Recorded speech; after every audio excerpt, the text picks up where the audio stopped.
Bonjour. Alors, dans ce PowerPoint, on va voir l'interface iRead-Only-List. Donc, on va voir que c'est une bébite, en fait, qui est pas tout à fait comme les autres. Donc, le préalable, c'est le module sur constructeur. Et ça inclut aussi une petite, très courte section sur les arguments, en fait, les paramètres de type params. Donc, voilà.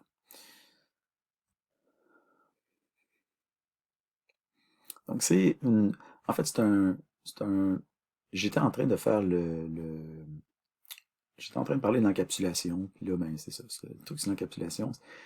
Puis là, je me suis dit, ouais, je voulais parler de I Read Only List, puis je voulais mettre ça dans l'encapsulation, puis là, je me suis dit, non, je suis mieux de faire un truc séparé là-dessus. Fait que là, c'est le truc séparé là-dessus. Mais après ça, ça va revenir dans encapsulation 2. Donc ça sert c'est comme un truc séparé. Mais après ça revient pour encapsulation 2. Donc, mais c'est entièrement séparé. Donc, vous n'avez pas besoin de faire encapsulation 1 pour faire ça. Donc, ça, c'est constructeur, iRead-Only-List, encapsulation 1. Mais après ça, encapsulation 1 et iRead-Only-List convergent vers encapsulation 2.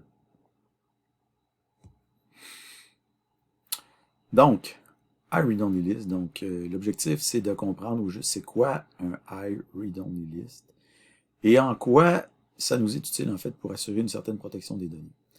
Mais au passage, on va aborder plusieurs nouvelles notions, sans entrer nécessairement dans les détails les plus croustillants les concernant, parce que, bon, le sujet des interfaces, en fait, c'est un sujet, probablement, qui est extrêmement vaste. Deuxièmement, c'est un sujet qui, en réalité, est au-delà de vos connaissances actuelles.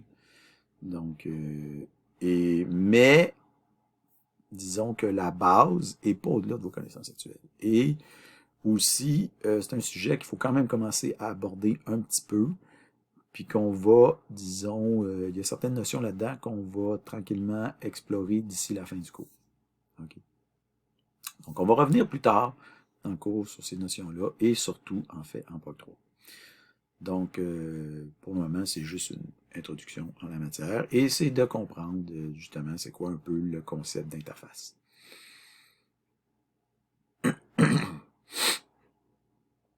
Donc, ici, on a du code. Qu'est-ce qu'on a comme code? On a une liste qu'on initialise. Et qu'est-ce qu'on fait? On prend notre liste, on la stocke dans une variable, ROList, donc read only list. Et cette variable-là est déclarée de type iReadOnlyList, int. Donc, liste de int et iReadOnlyList de int. Donc, liste de int, iReadOnlyList de int, ROList, et list, on la stocke dans une variable de type iReadOnlyList. Et après ça, on fait readOnlyList.done. Et qu'est-ce qu'on voit? On voit notre liste apparaître. OK. Est-ce que c'est un code étrange? Ben, pas si étrange que ça. Mais peut-être que si vous êtes un petit peu, disons, il y a peut-être quelque chose qui vous titille là-dedans. OK?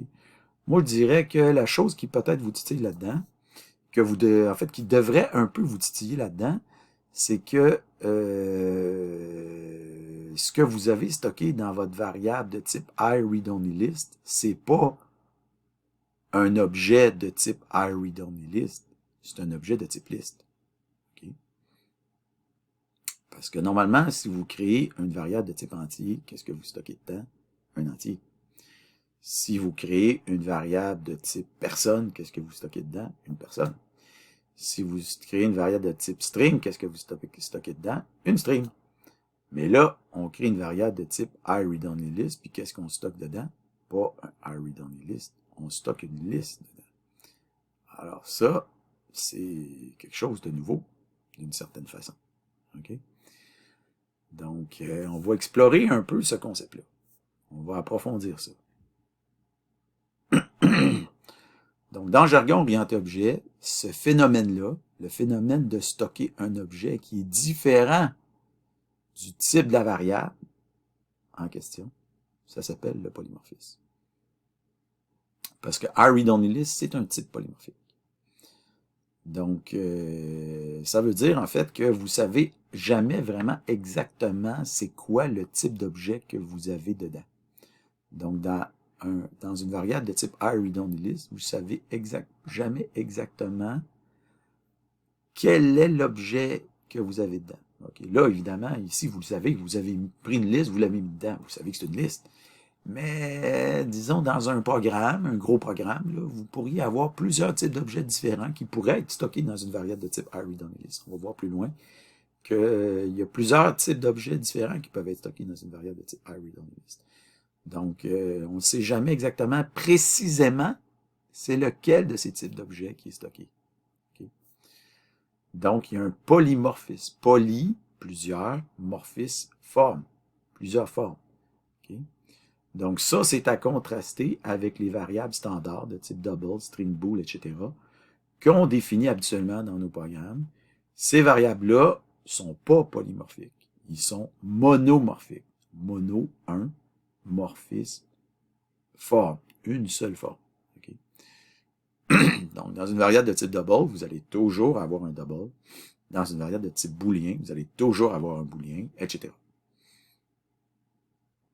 Donc, le polymorphisme, c'est quelque chose d'excessivement, disons, une notion fondamentale de l'orienté-objet.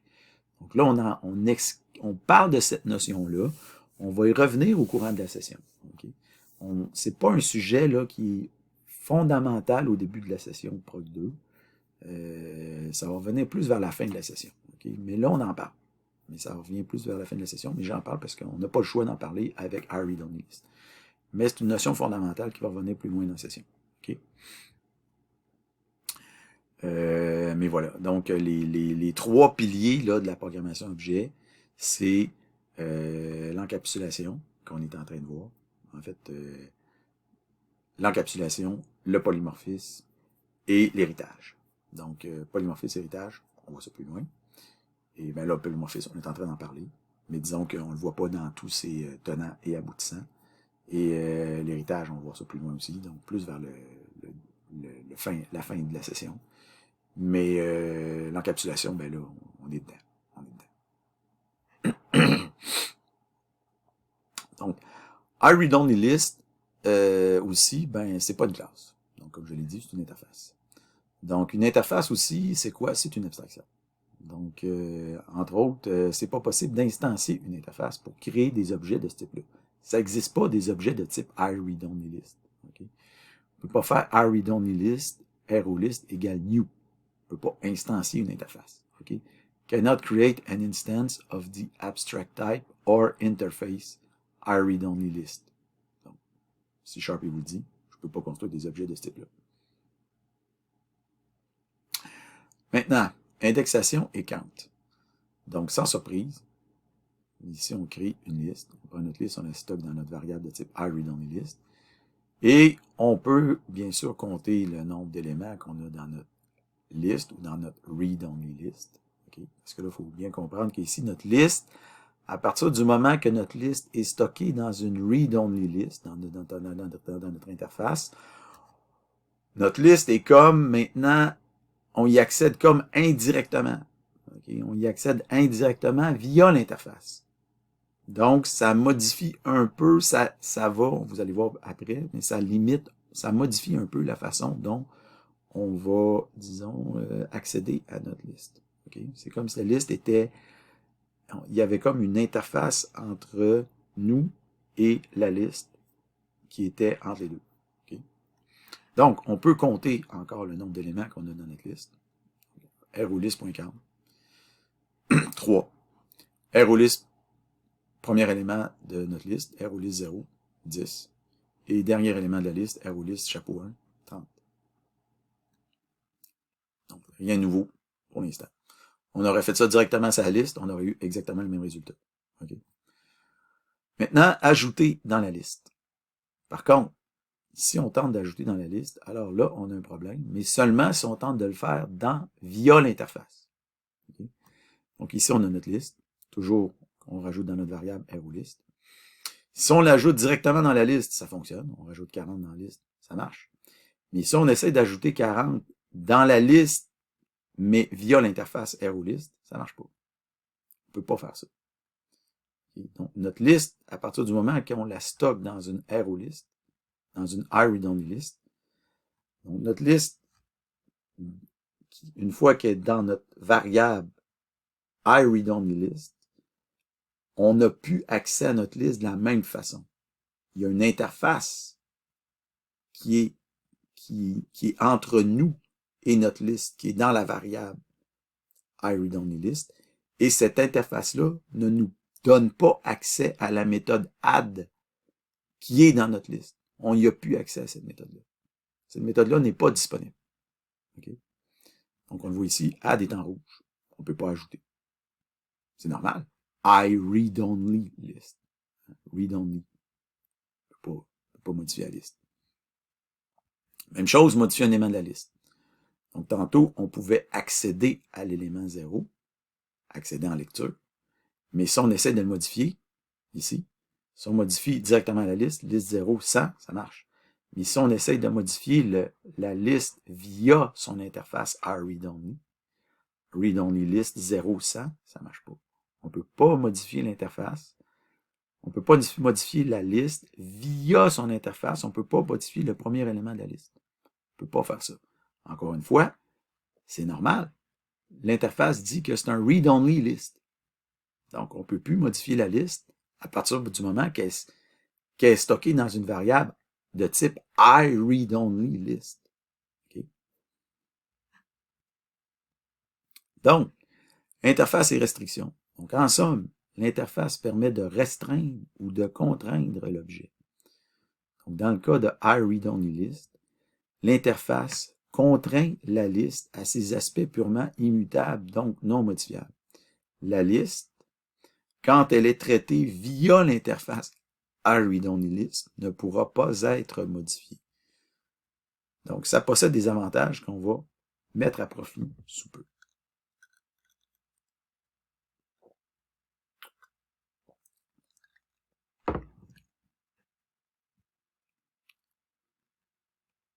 Bon.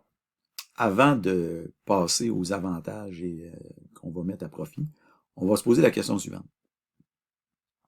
Qu'est-ce qu'on peut stocker exactement dans notre variable de type iReadOnlyList? Parce que là, on a vu qu'on pouvait stocker une liste dans notre variable de type iReadOnlyList, mais est-ce qu'on peut stocker n'importe quoi dedans? Évidemment, la réponse, c'est non. Okay?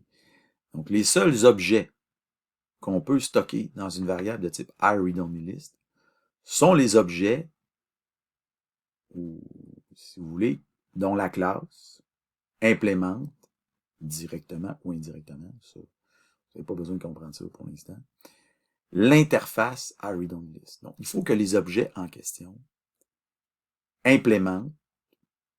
OK, vous n'avez pas besoin, encore une fois, de comprendre c'est quoi que ça veut dire, implémenter l'interface. Okay? Parce qu'on n'implémentera pas, je crois pas qu'en Prog 2, on va implémenter une interface. Okay? Donc, en tout cas, on n'a pas encore vu ça.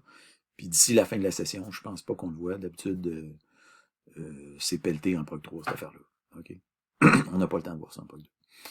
Donc, et aussi, ce qu'on peut dire, c'est qu'une même classe peut implémenter plusieurs interfaces. Donc, une même classe, disons, peut implémenter plusieurs, peut être compatible, si vous voulez, ou implémenter, c'est une autre façon. Il faut être, plutôt que de dire implémenter, on pourrait dire aussi, elle peut être compatible avec plusieurs interfaces. Okay?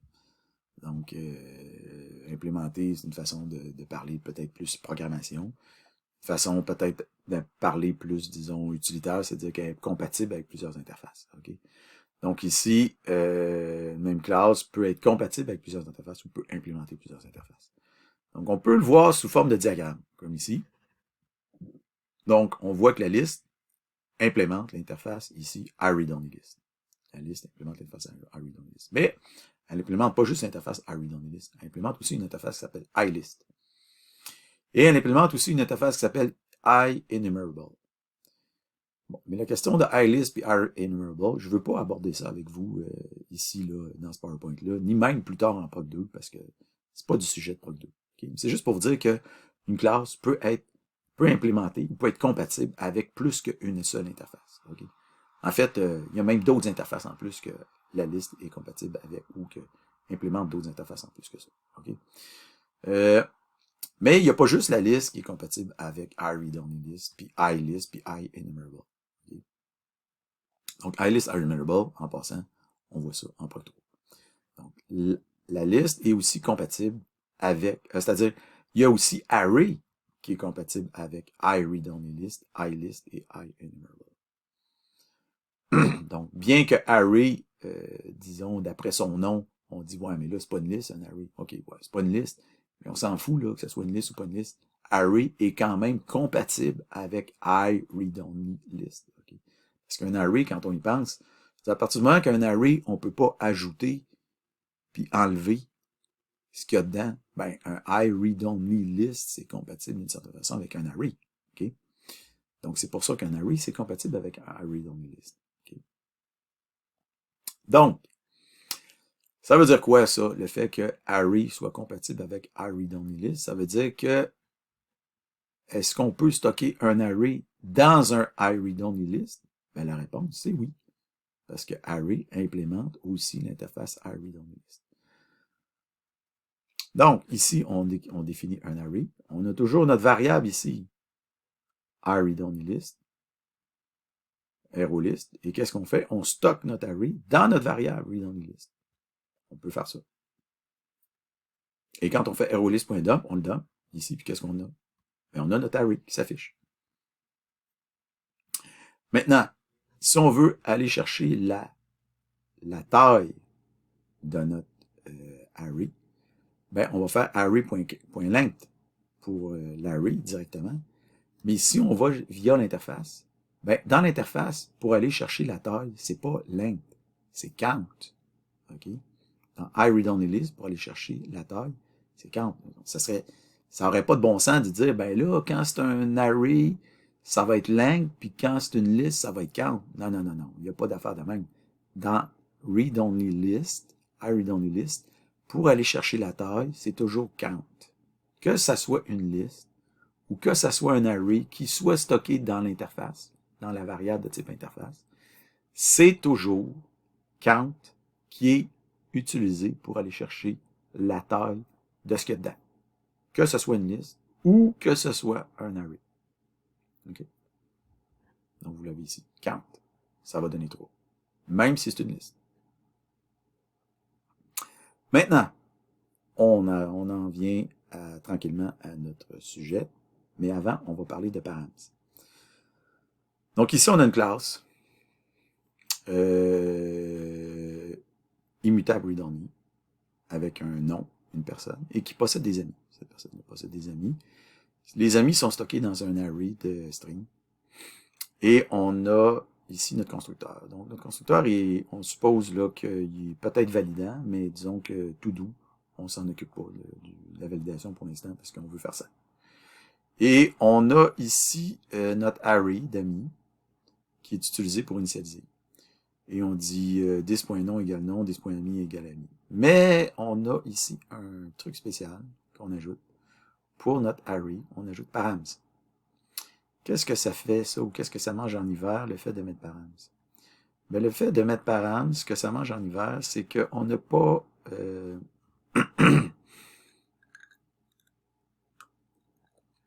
ce que ça mange en hiver, c'est qu'on n'est pas obligé de dire, de passer directement un array quand on initialise ici notre personne. Ça, directement, les champs, les arguments excédentaires, en sus du nom, okay, ça c'est le nom ici, Marc, Justin, Marlène, c'est les noms, et les arguments supplémentaires vont directement aller dans notre array, automatiquement, qui va être construit par le compilateur. Okay? Donc ici, autrement dit, new person Marc, qu'est-ce qui va se passer? C'est que l'array ami ici va être construit automatiquement comme étant un array vide. On le voit ici, array vide, 0 item. Ici, Justin, Anthony, Hélène, qu'est-ce qui se passe? Ça fait que Anthony, Hélène vont être les amis et on va avoir un array de 2 personnes qui va être automatiquement construit ici. Et pour ce qui est de Jeanne, ici, on va avoir un array de 1 personne qui va être automatiquement construit grâce à un paramètre de type params. Un array ici de type params. OK? Okay? Si jamais, vous, ça vous énerve le truc params, puis vous dites, oh, moi, j'en veux pas de params. Ben, vous pouvez vous débarrasser. Vous pouvez ne pas mettre params. Si vous ne mettez pas params, qu'est-ce que vous devez faire? Vous devez faire comme ce que vous avez ici. Ça donne exactement la même chose. Vous êtes obligé de mettre marque. Si vous allez mettre new string 0. Donc, vous êtes obligé de dire que vous voulez pas d'amis. Et ici, vous êtes obligé de dire que vous voulez 2 amis. New, Harry, Anthony, Hélène. Ici, juste un ami. New, Jeanne. Okay? Vous regardez ça. Vous regardez ça. Ça a l'air quand même plus, disons, ben, moi, je pense que j'aime mieux ça que ça. Je sais pas ce que vous en pensez, là, ici. Ça. Vous allez rajouter juste un petit params ici, puis quand même, vous économisez pas mal de touches, là. Hein? Vous économisez pas mal de touches. Avec juste un petit params, vous économisez pas mal de touches. OK? Bon. Maintenant, avec ce qu'on vient de faire là, que ce soit celle-là ou que ce soit celle-là, OK, là, on suppose quand même que c'est la forme numéro 7 qu'on vient d'utiliser, params. De toute façon, params, vous êtes mieux de l'apprendre parce qu'il va être utilisé plus loin dans le cours. Okay? Donc, la forme params, supposons qu'on crée une nouvelle personne, Pierre, Jean-Jacques. Donc là, évidemment, Pierre, Jean-Jacques, Pierre, c'est son nom. Puis Jean, puis Jacques, ben, c'est ses amis. Donc, on l'a ici, Pierre, Jean-Jacques. Donc, mais là, c'est pas Pierre, Jean-Jacques, c'est Céline Dion. En tout cas, c'est n'importe quoi. Mais ce qu'on peut faire en créant notre personne ici, c'est que notre personne ici, présumément, comme on l'a ici, est read-only. Okay, le nom est read-only, puis les amis sont read-only. Mais ça n'empêche pas qu'on peut modifier quand même l'array. On peut dire ami 0, Céline, ami 1, Dion. Et là, on fait dump, puis on se rend compte qu'on a modifié l'ami 0 puis l'ami 1. Okay? Donc, est-ce que la classe personne est vraiment immutable dans ce cas-là? Si on est capable de modifier, on ne peut pas remplacer l'array par un autre array, mais on peut modifier les éléments individuels. Donc, est-ce que la classe personne est vraiment immutable dans ce cas-là? Ben, pas sûr. En fait, moi, je dirais non. OK? Donc, la classe n'est pas vraiment immutable. Donc, c'est une immutabilité qui est imparfaite. C'est ici qu'arrive iReadOnlyList. Donc, au lieu de déclarer nos amis comme étant un array d'amis, on va déclarer nos amis comme étant un iReadOnlyList d'amis, de string d'amis. Donc, on a toujours notre param string d'amis ici, puis nos amis, on va les stocker dans un iReadOnlyList. Read-only. Donc là, maintenant, on ne pourra pas modifier. On ne pourra pas faire ce qu'on a fait ici, parce que là, notre iReadOnly, on ne peut plus le modifier. Okay? Donc, c'est plus possible maintenant de faire PAMI 0 égale Céline. Ça ne marche plus. On va avoir une erreur de compilation. Donc, notre personne est vraiment devenue immutable. Bon, est-ce que ça, cette immutabilité-là, est à l'épreuve de n'importe qui veut faire n'importe quoi dans toutes circonstances? Okay. Un hacker mal avisé, est-ce qu'il pourrait scraper notre programme? Ben évidemment, je veux dire, le but ici, c'est pas de se protéger contre un hacker. Okay? C'est pas votre programme qui veut se protéger contre un hacker. C'est vous qui vous voulez vous protéger contre vous-même ou contre un autre programmeur qui est bien intentionné. Donc le but de l'encapsulation puis des bonnes pratiques de programmation, c'est de se protéger contre un autre programmeur ou contre vous-même qui êtes bien intentionné. Okay? C'est pas de se protéger contre quelqu'un qui est mal intentionné. Donc on n'est pas dans une optique de protection contre des gens mal intentionnés, on est dans une optique de protection contre des gens bien intentionnés, mais qui des fois se laissent aller ou oublient c'est comment la bonne façon d'utiliser la classe. Okay? Donc ici, on n'est pas dans un domaine, évidemment, hacker-proof. Donc par exemple, ici, si on prend notre iReadOnlyList d'amis, puis on la caste vers une string, array, à ce moment-là, on va pouvoir faire la modification. Okay? Donc, c'est pas à l'épreuve de tout, là, le fait d'utiliser un iReadOnlyList. On peut toujours gratter en dessous, puis trouver un moyen de... Même si une classe a de l'air encapsulée, puis entièrement protégée, n'importe quelle classe là, qui a de l'air encapsulée, protégée, il y a moyen de fouiller dedans, puis d'aller en dessous, puis de la scraper. Là. Vous pouvez toujours faire ça. N'importe quel hacker en programmation est capable de faire ça. Okay? Il n'y a pas grand-chose qui soit hacker-proof en informatique de toute manière. Okay? Il n'y a rien hacker-proof. Donc, le but, c'est de vous protéger contre vous-même, puis de protéger contre de protéger les autres programmeurs qui sont bien intentionnés. Okay? C'est pas de protéger contre les programmeurs mal intentionnés. Les programmeurs mal intentionnés vont toujours pouvoir scraper votre code anyway. Donc, est-ce qu'on pourrait pousser plus loin, si on veut, l'idée d'utiliser iRead-OnlyList? Oui, on peut faire ça. On peut concevoir l'idée d'avoir un constructeur qui soit polymorphe. Okay? Par exemple, ici, on peut avoir une personne qui prend un nom et qui prend la liste d'amis, mais pas params, cette fois-là, qui carrément prend une liste d'amis de type iRead-OnlyList. Alors, ça change quoi, ça, d'utiliser une liste d'amis qui soit iRead-OnlyList? Ben, je suis pas en train de dire que c'est ce qu'il faut faire. Okay? Mais c'est une avenue possible. Okay? C'est une avenue possible. Donc, je suis pas en train de dire à chaque fois que je vais avoir ça, je vais mettre un iRead-OnlyList puis je vais avoir un constructeur polymorphe. Non, je suis pas en train de dire qu'il faut avoir des constructeurs polymorphes tout le temps. Mais c'est une chose que vous pouvez envisager. Okay? Donc ici, qu'est-ce que ça va changer? Mais ça va changer que dans votre constructeur, si ça vous tente, okay, vous pouvez construire votre personne, new personne, Pierre, vous pouvez la construire avec un array, ou vous pouvez la construire avec une liste. Quand vous construisez votre nouvelle personne. Donc, vous pouvez la construire avec un array, vous voulez la construire avec une liste. Est-ce que c'est avantageux d'avoir cette versatilité-là? Ben, ça dépend. Des fois, ça peut être avantageux, des fois, ça peut être, des fois, d'être trop versatile, des fois, c'est pas toujours avantageux. Donc, moi, je dirais que dans ce cas-là, si jamais on prend tout là en considération, toutes sortes de possibilités en creusant plus loin, plus loin, plus loin, plus loin, plus loin, pour toutes sortes de raisons, c'est peut-être pas si avantageux que ça. Je pense que param, c'est peut-être un peu mieux. Mais, c'est juste pour montrer que c'est possible de le faire. Okay? Donc, mais c'est pas une mauvaise chose. C'est pas une mauvaise chose. Okay? Mais disons que si j'avais à faire balancer là, la balance, si j'avais à mettre là, disons qu'à mettre le balancier d'un bord ou de l'autre, là, je le mettrais plus du côté de params que du côté de iRead-OnlyList. Donc ici, on voit qu'on crée une nouvelle personne de type avec un array et avec une liste. On voit ici qu'effectivement, on a une personne qui crée avec un array, on a une personne ici qui crée avec une liste. Tout ça parce qu'on a créé un constructeur polymorphe. C'est pour vous montrer que le iRead-OnlyList, on peut le trouver, on peut utiliser ce type-là, non seulement dans le champ, on l'utilise dans une variable, on peut l'utiliser comme champ, on peut l'utiliser comme paramètre ou argument, on peut l'utiliser comme type proto, si on ne l'a pas vu. On peut faire ça aussi. On va le voir plus loin dans justement encapsulation 2. Donc, résumé. Certaines classes implémentent des interfaces ou sont compatibles avec des interfaces. Une interface oblige un objet à se comporter selon les contraintes imposées par l'interface.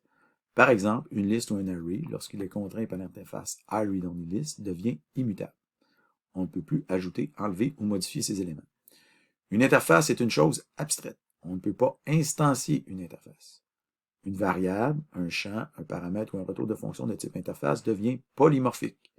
On ne sait jamais exactement ce qu'il contient. Par exemple, une variable iRead-OnlyList pourrait tout aussi bien contenir une liste ou un array. L'interface iRead-OnlyList est parfaite dans les objets et les classes pour exposer publiquement des collections de données immutables. On peut aussi s'en servir pour créer des constructeurs polymorphiques. Voilà.